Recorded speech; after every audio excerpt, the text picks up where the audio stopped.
Quando você come muito pouco e fica com muita fome, né? Quando você para de comer todos os alimentos que você gosta, porque isso aqui também é um clássico, né?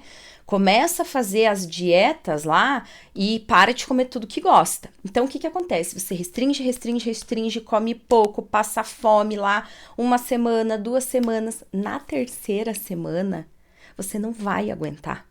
Aí o que que você vai fazer? Você vai largar a mão de tudo. E aí tudo aquilo que você, né, que você acha que perdeu de peso lá, você vai ganhar o dobro. Por quê? Restrição severa, quando você restringe demais, o risco de você ter episódios de descontrole alimentar é muito grande. Carol, o que que isso significa? Significa que você para de comer, fica passando fome e restringindo tudo quanto é tipo de alimento, certo? Ó, veja se você já fez isso alguma vez.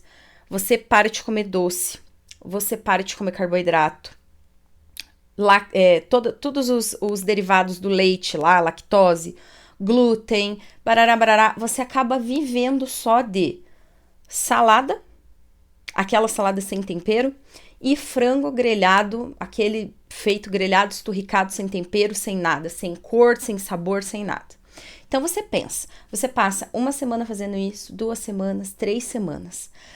Um mês, vamos colocar aí que você passe um mês fazendo isso. Você acha que vai conseguir passar mais de um mês comendo dessa maneira? Não vai. Aí o que acontece? Quando você começa a comer de novo os alimentos que você ficou restringindo, restringindo, restringindo o tempo todo, você acaba comendo de uma maneira descompensada. Então você, ao invés de comer lá numa quantidade, né, pequena, né, numa frequência adequada, não, você começa a comer, comer, comer, comer, comer, comer, comer, comer, comer sem parar. Então aí o que acontece? Tudo aquilo que você perdeu, você recupera muito rápido. E aí você fica descontrolada, né, na questão alimentar. Aí você já se perde completamente, daí você não consegue mais controlar a alimentação, daí já vira uma bola de neve. Aí você recupera tudo aquilo que você perdeu e ganha mais peso ainda. O seu manequim, ao invés de diminuir, né, ele aumenta, ele volta para o que era e às vezes aumenta ainda, tá? Então, se você realmente quer reduzir o seu manequim, você não deve fazer esse tipo de dietas restritivas. Você não pode se privar completamente. Primeiro, porque você não precisa, nem deve classificar alimentos entre permitidos e proibidos. A não ser que você tenha alguma restrição alimentar por causa de alguma doença. Aí é diferente, certo? Mas se for só pelo fato de que você quer reduzir o manequim, você não precisa deixar de comer todos os alimentos que você gosta, que você ama. Você só precisa aprender a fazer isso de uma forma equilibrada, né? Ou seja, isso tem que ser a exceção e não a regra, tá? E quando você restringe demais, você faz essa exceçãozinha aí virar regra. Ou seja, ao invés de você comer lá de vez em quando, né, um alimento que você gosta numa quantidade pequena, você não consegue se controlar. E aí você come, come, come, come, come sem parar. Por quê? Porque você restringiu demais, entendeu?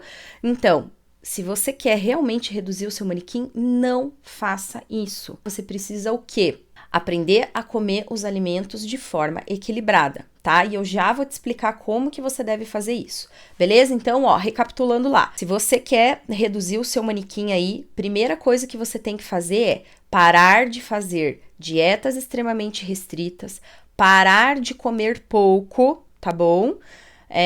E parar de ficar restringindo aí os alimentos que você ama, né? Parar completamente de comer os alimentos que ama, tá certo? Outra coisa muito importante, quando você come pouco e fica com fome o tempo todo, o que que acontece? A probabilidade de você ficar beliscando nos intervalos dessas refeições é muito grande. Porque assim, ó, a gente tende a contabilizar aquilo que a gente ingere só nas refeições principais, aquelas refeições lá que você senta para comer, né? Ou que você, né, para lá um tempinho para comer, isso você contabiliza. Daí o que acontece? Nessas refeições, você acaba comendo bem pouquinho, né? Come pouquinho. Ai, não, eu comi só um pouquinho. Ah, não, no café da manhã eu tomei só um café preto, fiquei de jejum não sei quantas horas, depois na hora do almoço eu comi só um pedacinho de frango com um pouco de salada.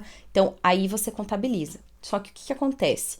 Aí você passa fome, né? Porque, claro, você está comendo pouco, não está comendo alimentos que vão te saciar, você está ingerindo poucos nutrientes, pouca fibra, aí é lógico que você vai sentir fome. Fisiologicamente, eu não tô nem falando de fome emocional, eu tô falando de fome biológica mesmo. O seu corpo vai pedir alimentos, certo? Aí o que que acontece? Os beliscos, né? Quando você não se alimenta direitinho, com alimentos certos, né, que tem poucas calorias, que vão te oferecer nutrientes, que vão te dar saciedade, você faz o quê? Você fica beliscando o dia inteiro. E o pior de tudo é que essas beliscadas a gente nem percebe que faz.